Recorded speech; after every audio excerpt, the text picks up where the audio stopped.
العالمين والصلاة والسلام على سيد الأنبياء والمرسلين وعلى آله وصحبه أجمعين ومن تبعهم بإحسان إلى يوم الدين وبعد. قال الله تبارك وتعالى في القرآن المجيد: فأعوذ بالله السميع العليم من الشيطان الرجيم. بسم الله الرحمن الرحيم.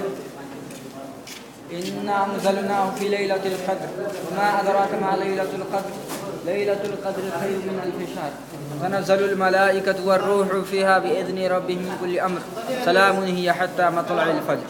محترم دوستوں اور بزرگوں، اب تھوڑی دیر کے لیے خاموش ہو جائیں، ہنگامہ نہ کریں.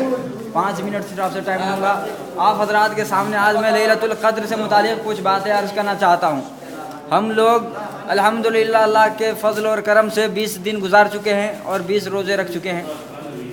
اب آج کی جو رات ہے یہ 21 کی رات ہے اور اس میں لیلۃ القدر ہونے کا امکان ہے. اللہ کے رسول صلی اللہ علیہ وسلم نے فرمایا کہ آخری کے 10 دن جب رہ جاتے ہیں تو ان 10 دنوں میں جو طاق آتے ہیں 21, 23, 25, 27, 29 ان میں لیلۃ القدر ہونے کا امکان ہوتا ہے. اور یہ لیلۃ القدر ہے کیا؟ ہم لوگ اس کی حقیقت نہیں سمجھتے ہیں، اس لیے غافل رہتے ہیں. ہمیں سے اکثر لوگ جب رمضان شروع ہوتا ہے تو بڑے جوش و خروش سے نماز پڑھنا شروع کرتے ہیں، تلاوت، ذکر، فکر. لیکن جیسے جیسے رمضان کے ایام گزرتے جاتے ہیں سست پڑتے جاتے ہیں، نماز بھی چھوڑتے جاتے ہیں، روزہ بھی صحیح سے نہیں رکھتے. یعنی کہ روزہ میں جو اخلاص، جو اللہ کا ذکر و فکر ہونا چاہیے وہ چھوڑتے جاتے ہیں. ہم لوگ شروع میں صرف اچھے طور سے رمضان کا استقبال کرتے ہیں، لیکن ایام کے گزرنے کے ساتھ ساتھ ہمارے اندر فتور آنے لگتا ہے، جبکہ اس کا الٹا ہونا چاہیے.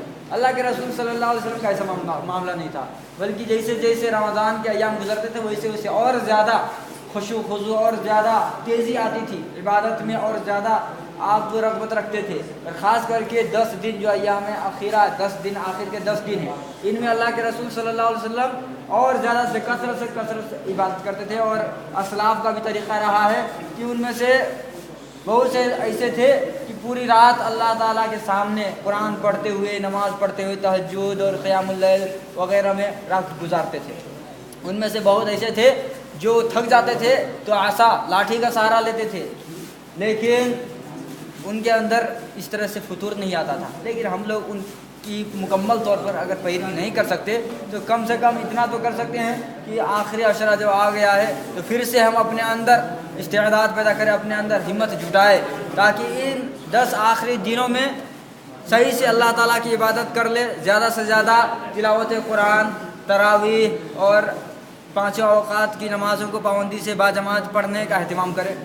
اس لیے کہ ان 10 ایام میں 10 دنوں میں کوئی ایک رات ایسی ہے جو لیلۃ القدر ہے. اور لیلۃ القدر کے بارے میں اللہ تعالیٰ نے قرآن فرمایا لیلۃ القدر خیر من الف شہر.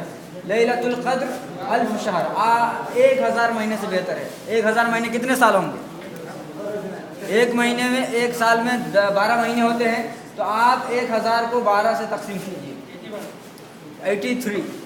83 سال، 3 مہینے، 3 دن، 3 گھنٹے، 3 منٹ، 3 سیکنڈ اور کچھ اور بات یہ تو 83 سال 3 مہینے 83 سال ہوتے ہیں.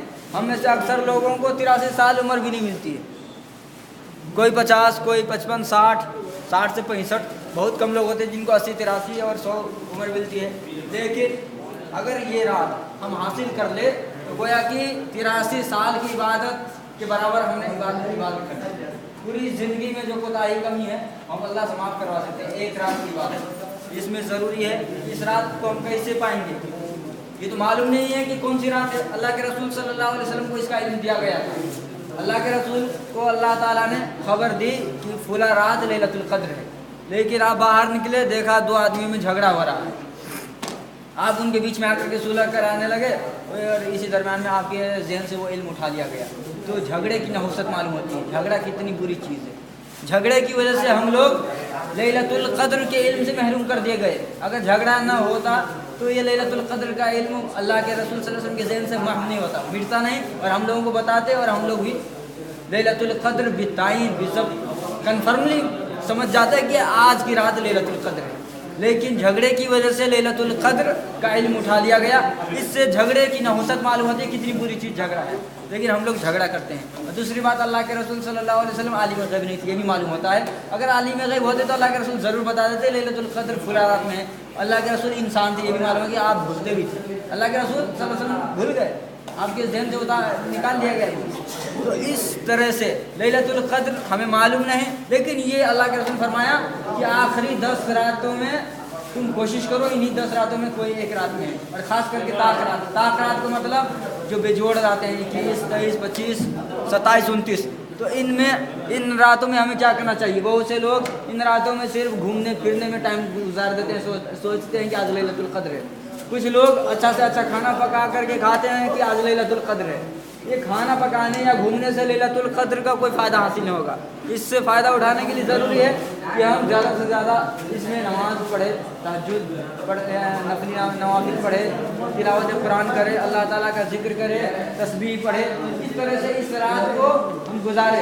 اسی طرح سے اگر دینی کتابیں پڑھ سکتے ہوں تو دینی کتابیں پڑھیں. اگر کوئی عالم تقریر کر کے ہمیں سنا سکتا ہو تو تقریر بھی سنیں. نہیں عالم کا رہے تقریر سنانے والا تو آپ کیسٹ یا سنی جس میں عالم کی تقریر آپ سن کر کے اس طرح سے عبادت کر سکتے ہیں.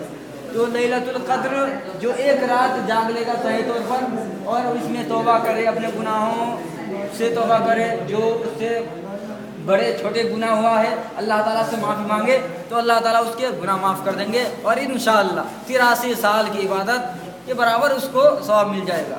اللہ تعالیٰ اگر ایک مرتبہ بھی ہمیں زندگی میں ایک رات اگر لیلۃ القدر کی دے دے تو بڑی غنیمت ہے. دنیا میں اس سے بڑھ کر کے کوئی قیمتی چیز نہیں ہے.